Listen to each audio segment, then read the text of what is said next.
Assalamualaikum warahmatullahi wabarakatuh.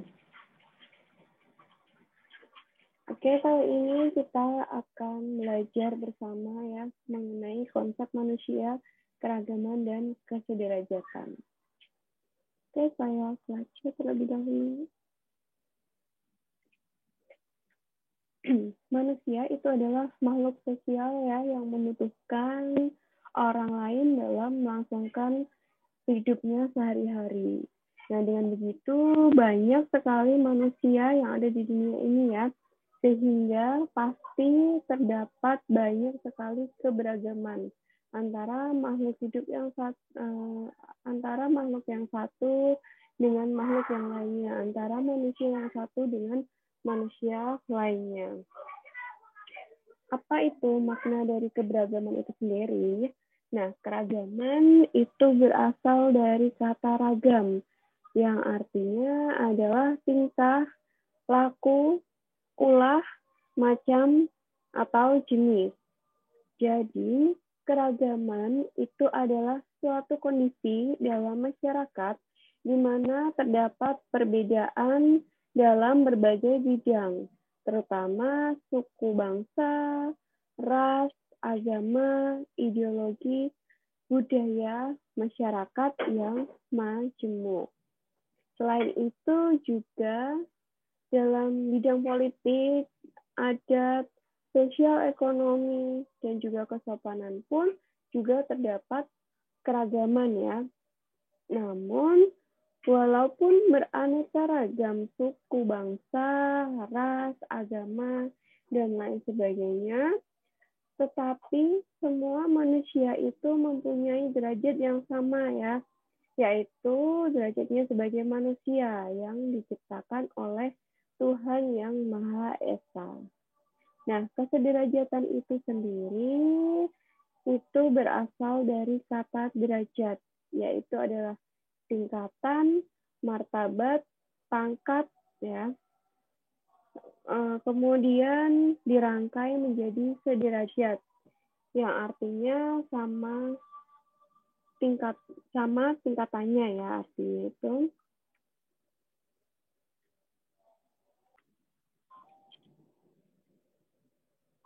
Dan kesederajatan adalah kondisi di mana dalam perbedaan dan keragaman yang ada, manusia itu tetap memiliki satu kedudukan yang sama dan juga satu tingkatan yang hierarki.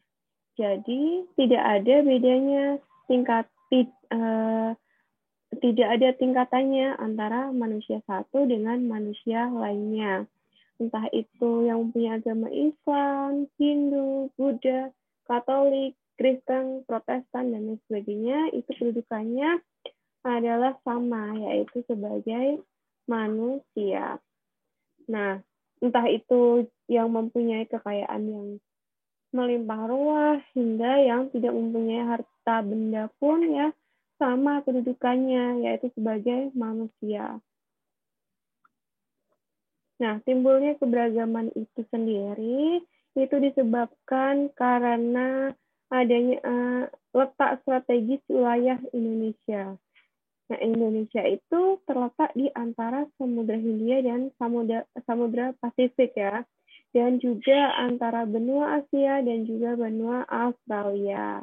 Nah, akibat dari letak yang strategis ini, Indonesia itu dilalui oleh jalur perdagangan dunia dan berada di lokasi perairan yang kaya akan sumber daya alamnya ya. Nah, hal itulah yang menjadi salah satu faktor terjadinya keberagaman di Indonesia. Kemudian kondisi negara Indonesia itu juga terdiri dari beribu-ribu kepulauan. Nah, jadi dengan banyaknya pulau yang ada di Indonesia, maka terdapat beraneka ragam ras, suku bangsa, budaya, bahasa, ya, dan lain sebagainya. Kemudian untuk perbedaan kondisi alam ini juga akan mempengaruhi keberagaman ya. Karena hal tersebut itu akan menyebabkan bentuk rumah akan berbeda, kemudian mata pencahariannya juga akan berbeda-beda, makanan pokok pun juga nantinya akan berbeda-beda ya, tergantung kondisi alam sekitarnya. Pakaian, kesenian, bahkan nanti untuk kepercayaan itu juga akan beraneka ragam. Nah, untuk kondisi alam, misalkan ya di daerah pegunungan, kebiasaannya itu nanti akan berbeda dengan yang tinggal di dataran rendah. Kemudian kalau misalkan di daerah pegunungan, itu juga sebagian besar, itu adalah mata pencahariannya sebagai petani ya. Kalau pagi sampai sore mereka bertani ke sawah ya.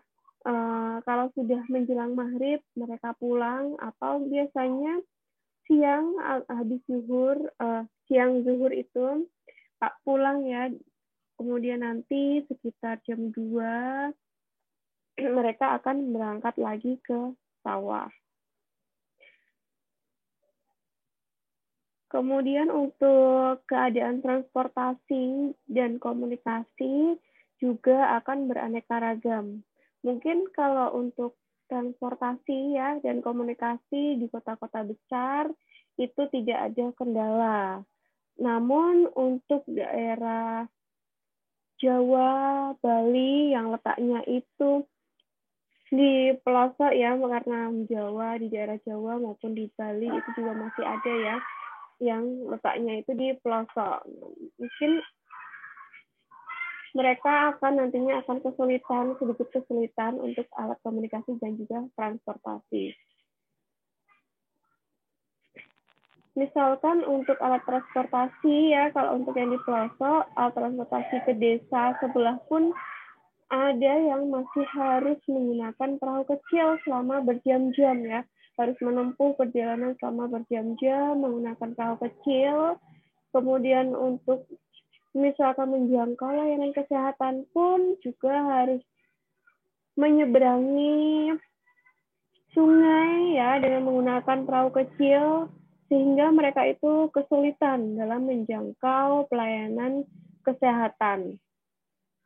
Dan sehingga mereka lebih memilih penolong persalinan ya, misalkan mereka akan bersalin, itu mereka lebih memilih menggunakan dukun karena yang lebih dekat, lebih dipercaya di sana. Karena untuk menjangkau pelayanan kesehatan harus berjam-jam untuk mencapai fasilitas kesehatan tersebut. Kemudian untuk alat komunikasinya pun juga biasanya di pelosok itu akan kesusahan dalam mencari sinyal. Malah ada juga ya yang di pelosok bahkan tidak ada sinyal sama sekali. Nah, dan terakhir ya adalah keberagaman masyarakat dalam penerimaan masyarakat terhadap perubahan. Ada masyarakat yang mau menerima suatu perubahan, ada juga masyarakat yang tidak mau menerima perubahan. Contohnya apa? Misalkan ya, untuk orang tua yang sekarang ya ada yang mau mengikuti perkembangan zaman, ada juga orang tua yang tidak mau menerima perkembangan zaman, sehingga mereka masih ada yang masih menggunakan HP jadul yang bisanya hanya telepon, hanya memanggil atau menerima telepon saja. Karena kenapa? Alasannya susah untuk belajar menggunakan WhatsApp, menggunakan smartphone, dan lain sebagainya. Jadi mereka enggan untuk belajar mempelajari perkembangan zaman, mempelajari alat komunikasi yang lebih canggih ya. Kemudian contoh lain misalkan untuk perubahan ya selama masa pandemi COVID-19 ini masih saja ada ya segelintir orang yang masih tidak percaya dengan adanya pandemi COVID-19, dengan adanya virus COVID-19 ini. Sehingga kemanapun dia berada, kemanapun dia pergi, itu tidak menggunakan masker. tidak melakukan 3M ya. Nah, itu adalah contoh dalam penerimaan masyarakat terhadap perubahan-perubahan yang terjadi di dalam kehidupan masyarakat itu sendiri.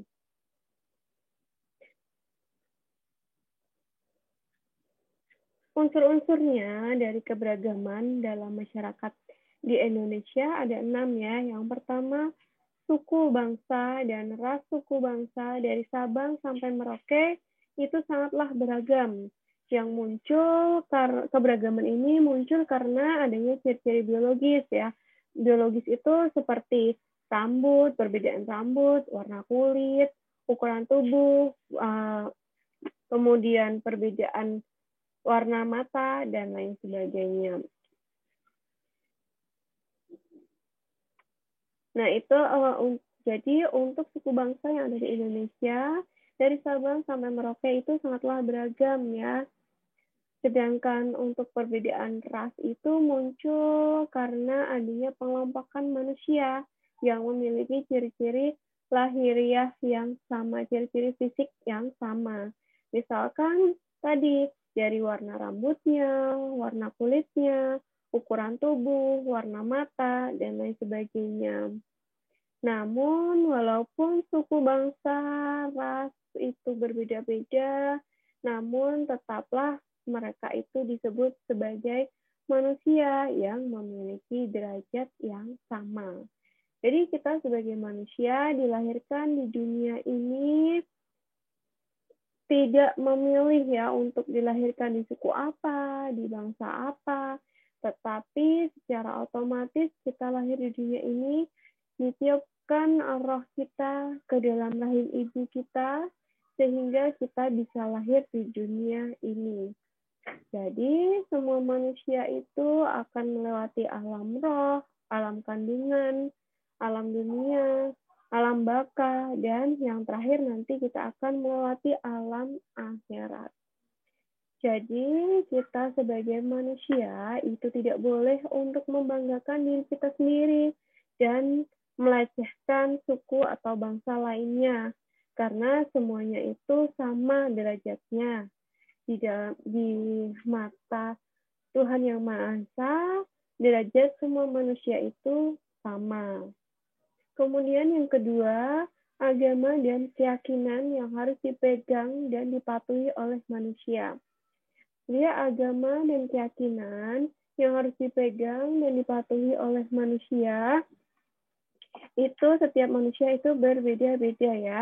Nah, untuk agama ini adalah unsur yang sangat penting dalam keragaman bangsa.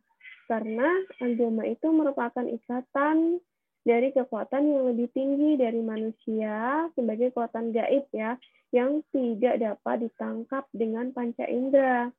Kalau tadi untuk ciri-ciri fisik, ciri biologis itu dapat dilihat kasat mata. Kalau untuk agama ini adalah tidak dapat dilihat secara kasat mata, tidak dapat ditangkap dengan panca indera. Nah, kalau di Indonesia sendiri, agama itu merupakan unsur yang sangat penting ya, karena hal tersebut itu bisa dibuktikan oleh keberagaman agama yang ada di Indonesia. Namun, walaupun berbeda-beda agama dan keyakinan yang dianut, namun bangsa Indonesia itu tetap satu, yaitu bangsa Indonesia. Kemudian unsur yang ketiga adalah ideologi dan politik yang berpengaruh kuat terhadap tingkah laku. Ideologi itu adalah gagasan yang berpengaruh kuat terhadap tingkah laku dalam situasi khusus karena kaitannya dengan tindakan dan kepercayaan yang fundamental. Fungsinya untuk apa? Fungsinya yaitu untuk memperkuat landasan moral dalam suatu tindakan. Kalau untuk politik, itu fungsinya untuk apa ya? Politik ini yaitu untuk usaha dalam menegakkan suatu ketertiban sosial. Jadi walaupun Indonesia hanya mempunyai satu ideologi, yaitu ideologi Pancasila, Tapi pada kenyataannya itu Indonesia terdapat banyak partai politik ya, lebih dari satu, bahkan lebih dari dua ya. Nah, hal tersebut yang menandakan bahwa terdapat keberagaman dalam hal politik ya, politik yang ada di Indonesia. Kemudian yang keempat adalah adat dan kesopanan. Adat di Indonesia itu juga banyak sekali ya yang ditandai dengan kebiasaan dalam kehidupan sehari-hari setiap masyarakat. Kemudian yang kelima itu adalah tata krama yang berkaitan dengan tindakan, perilaku, adat istiadat yang sesuai dengan kaidah dan juga norma tertentu. Nah, masyarakat Indonesia itu memiliki beragam suku, di mana untuk setiap suku bangsanya yang dimiliki oleh Indonesia itu pastinya mereka memiliki sistem tata krama sendiri-sendiri ya, setiap suku bangsa. Yang pastinya untuk sistem tata krama itu ada secara turun-temurun dan berkesinambungan ya, secara terus-menerus turun-temurun dari nenek moyang. Contohnya, misalkan orang Jawa itu biasanya dalam bertingkah laku, dalam bertutur kata itu bahasanya akan lebih halus ya. Misal untuk orang Jawa Tengah ya biasanya bahasanya akan lebih halus daripada Jawa Timur misalkan. Kemudian yang keenam atau yang terakhir unsurnya adalah kesenjangan sosial dan ekonomi. Dengan adanya perbedaan kondisi ekonomi di dalam masyarakat, itu akan menyebabkan kesenjangan ekonomi di antara mereka ya, di antara masyarakat tersebut. Begitu pula dengan kesenjangan sosial yang timbul karena masyarakat yang majemuk dengan berbagai macam tingkatan, berbagai macam pangkat, berbagai macam strata ya. Nah, hal tersebut itu dapat membahayakan kerukunan di dalam masyarakat itu sendiri. Misalkan contohnya itu di agama Hindu ya, misal di agama Hindu itu ada strata sosial atau ada kasta. Yang paling tinggi itu adalah kasta Brahmana, kemudian Siwa, dan yang paling rendah itu adalah Sudra. Nah, itu adalah unsur-unsur keberagaman yang ada di masyarakat Indonesia. Nah, untuk pengaruh keragaman, ya keragaman itu pastinya nanti akan berpengaruh ya terhadap kehidupan beragama, bermasyarakat, dan dalam kehidupan global. Yang pertama, akan terjadi segmentasi karena memiliki kebudayaan yang berbeda. Segmentasi ini adalah pembagian ya, segmentasi atau pembagian. Nah, di dalam kelompok-kelompok itu seringkali terjadi segmentasi atau pembagian ke dalam kelompok-kelompok yang memiliki kebudayaan-kebudayaan yang berbeda. Contohnya ya biasanya kalau untuk di perguruan tinggi ya di universitas, karena di universitas itu terdiri dari mahasiswa yang berasal dari berbagai pulau, berbagai suku bangsa, ya pasti nanti di situ biasanya ada ya di setiap perguruan tinggi ada himpunan mahasiswa Kalimantan, himpunan mahasiswa Jawa Tengah. Ya, nanti mereka untuk himpunan-himpunan mahasiswa tersebut biasanya ada kegiatan-kegiatan tertentu di dalamnya. Kemudian struktur sosial terbagi-bagi ke dalam lembaga-lembaga yang bersifat non-komplementer. Jadi nanti akan berpengaruh ya karena memiliki struktur sosial yang terbagi-bagi ke dalam lembaga-lembaga yang nantinya bersifat non-komplementer yang tidak saling melengkapi satu sama lainnya. Jadi dominasi dari suatu kelompok akan menimbulkan suatu konflik ya di Indonesia itu tidak dipungkiri bahwa masih saja sering terjadi konflik yang timbul akibat sara ya, akibat suku, agama, dan ras. Nah, hal tersebut itu dapat membuat Indonesia menjadi terpecah belah. Misalkan dulu itu masih terjadi ya kasus di Papua, Wamena, kemudian kasus Sampit di Kalimantan Tengah ya dan lain sebagainya. Untuk masalah-masalah sara ini banyak terjadi di Indonesia. Kemudian yang terakhir, kurang adanya pengembangan konsensus di antara para anggota masyarakat tentang nilai-nilai sosial yang bersifat dasar. Jadi, apabila ada masalah, ada suatu masalah yang harus dipecahkan atau yang harus diselesaikan, itu tidak didasarkan dengan musyawarah mufakat. Nah, itu nantinya akan menimbulkan terpecah belah, akan menimbulkan kesenjangan, akan menimbulkan suatu konflik. Sehingga apabila ada suatu masalah, harus dipecahkan secara bersama-sama untuk mendapatkan solusi yang didasarkan oleh musyawarah dan mufakat. Kemudian yang keempat, seringkali terjadi konflik di antara kelompok yang satu dengan kelompok yang lainnya karena adanya suatu perbedaan ya. Misalkan mahasiswa di suatu universitas atau di satu kelas itu pun biasanya banyak ya yang mereka itu ngegeng. Nah, apabila nanti adanya perbedaan antar geng ya atau ada permasalahan antar geng, nanti akan memicu suatu perselisihan karena misalkan adanya perbedaan pendapat. Nah, itu nantinya akan menimbulkan suatu konflik di dalamnya. Kemudian, secara relatif, integrasi sosial tumbuh di atas paksaan dan saling ketergantungan di dalam bidang ekonomi. Kebersamaan itu ada karena di sini berarti untuk kebersamaannya itu ada karena bergantung dengan saling ketergantungan antara orang lain di dalam bidang ekonomi. Misalkan orang tersebut sudah tidak tadinya awalnya mempunyai uang yang banyak. Nah, maka di situ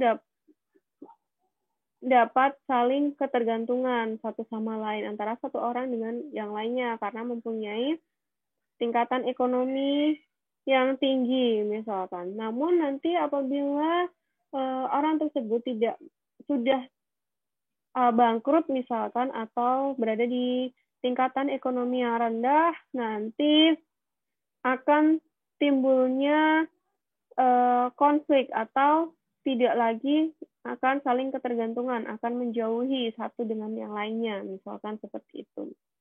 Kemudian yang terakhir, adanya dominasi politik oleh suatu kelompok terhadap kelompok yang lain.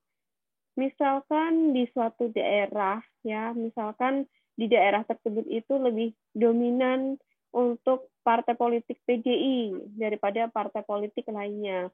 Nah, maka kelompok lain yang tidak menganut partai politik tersebut nantinya akan tersingkirkan di situ. Nah, selain dari pengaruh-pengaruh di atas, ya yang tadi 1 hingga 6.6, itu jika adanya keterbukaan, adanya kedewasaan dalam bersikap, nanti akan terjalinlah suatu kerukunan ya, terjadi suatu persatuan.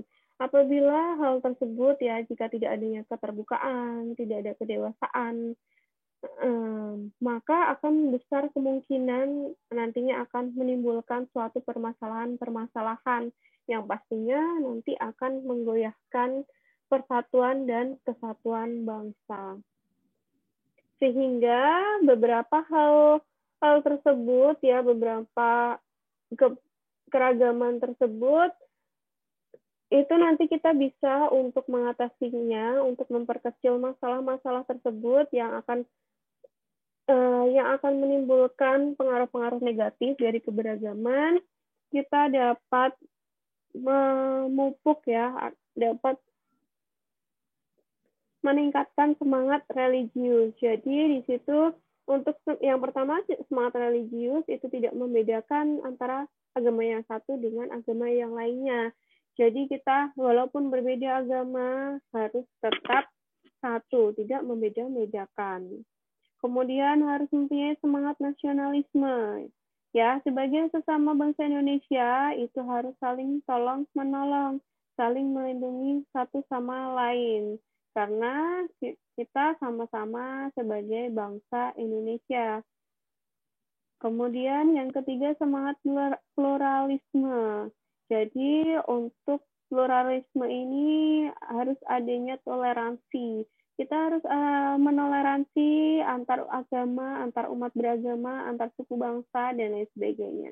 Jadi untuk apabila misalkan umat Muslim sedang merayakan hari rayanya, agama lain harus dapat menoleransi, harus dapat menghormati. Kemudian yang keempat, semangat humanisme. Kita harus mengedepankan nilai dan kedudukan manusia ya. Jadi setinggi apapun jabatan dari seseorang, tapi kedudukannya di mata Tuhan Yang Maha Esa itu adalah sama, yaitu sebagai makhluk ciptaannya. Dan harus membangun suatu pola komunikasi. Jadi harus adanya interaksi antara umat beragama, antar suku bangsa, antar ras, dan lain sebagainya. Harus adanya komunikasi sehingga tidak akan menimbulkan konflik, akan menimbulkan pengaruh-pengaruh negatif dari keberagaman yang ada di Indonesia. Jadi komunikasi harus terjalin dengan baik ya untuk meminimalisir adanya pengaruh-pengaruh negatif dari luar maupun dari dalam.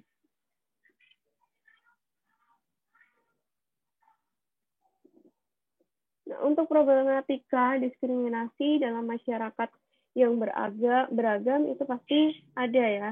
Nah, diskriminasi itu sendiri itu adalah setiap tindakan yang melakukan pembedaan terhadap seseorang atau sekelompok orang berdasarkan ras, agama, suku, etnis, kelompok, golongan, status, kelas sosial, ekonomi, jenis kelamin, kondisi fisik, usia, orientasi seksual, pandangan ideologi dan politik, serta batas negara dan kebangsaan seseorang. Jadi diskriminasi di sini adalah pembedaan ya antara satu dengan yang lainnya.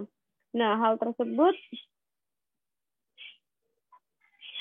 contohnya misalkan seorang perempuan tidak boleh menjadi pemimpin negara misalkan.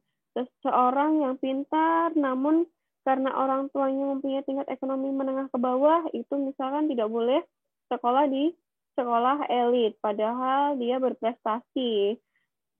Kemudian misalkan contoh lain orang yang mahasiswa atau murid yang berprestasi tidak bisa ikut olimpiade karena tidak mempunyai akte kelahiran misalkan dan lain sebagainya. Nah, tindakan diskriminasi tersebut dipandang sebagai tindakan yang akan menghambat pengembangan kesederajatan dan demokrasi dalam penegakan hukum. Untuk itu dicetuskanlah ya sebuah ide yaitu hak asasi manusia yang merupakan tuntutan kesamaan hak bagi setiap manusia. Jadi tidak ada pembeda antara manusia satu dengan manusia yang lain. Jadi antara sama umat manusia derajatnya adalah sama.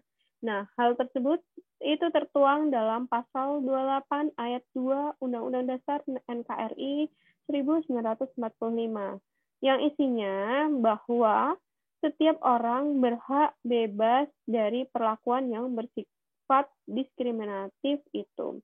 Dan Jadi setiap orang itu berhak untuk mendapatkan perlindungan saat dia mendapatkan perlakuan diskriminasi. Karena di situ sudah tertuang dalam pasal 28 ayat 2 UUD NKRI 1945. Nah, walaupun begitu, diskriminasi itu masih saja terjadi di berbagai belahan dunia. Jadi tidak hanya ada di Indonesia saja, namun di luar negeri pun masih sering terjadi diskriminasi. Jadi prinsip non-diskriminasi itu harus mengawali kesepakatan antar bangsa ya untuk dapat hidup dalam kebebasan, keadilan, dan perdamaian. Nah, faktor-faktor yang dapat menimbulkan diskriminasi itu ada 3. Yang pertama, adanya persaingan yang semakin ketat dalam berbagai bidang kehidupan. Orang pribumi itu nanti biasanya akan bersaing dengan pendatang. Di kampus, di sekolah, bersaing untuk mendapatkan nilai yang bagus. Kalau tidak bersaing secara sehat, mengucilkan orang-orang pintar, menindas anak-anak pintar untuk mengerjakan tugasnya misalkan. Nah, itu termasuk tindakan intimidasi terhadap kaum yang lemah. Ya, nanti di situ merupakan salah satu faktor terjadinya faktor diskriminasi karena adanya tekanan, adanya intimidasi yang biasanya itu nanti di situ dilakukan oleh suatu kelompok yang lebih dominan terhadap kelompok-kelompok yang golongannya itu lebih rendah atau lebih lemah ya. Kemudian ketidakberdayaan golongan miskin. Nah, untuk golongan-golongan miskin akan terintimidasi yang membuat mereka mendapatkan yang mengakibatkan mereka akan terus terpuruk dan menjadi korban diskriminasi. Biasanya orang-orang ekonomi rendah biasanya akan terintimidasi ya oleh kaum borjuis, misalkan banyaknya pembangunan infrastruktur sehingga mengakibatkan adanya penggusuran secara paksa, membeli tanah mereka dengan harga murah ya karena ya itu merupakan salah satu contoh yang adanya ketidakberdayaan golongan miskin yang akan menjadi korban dari diskriminasi. Oke, baik. Itu mengenai konsep manusia, keberagaman, dan kesederajatan. Sekian yang dapat saya sampaikan. Apabila ada kurang lebihnya, saya mohon maaf. Wabillahi taufiq wal hidayah. Wassalamualaikum warahmatullahi wabarakatuh.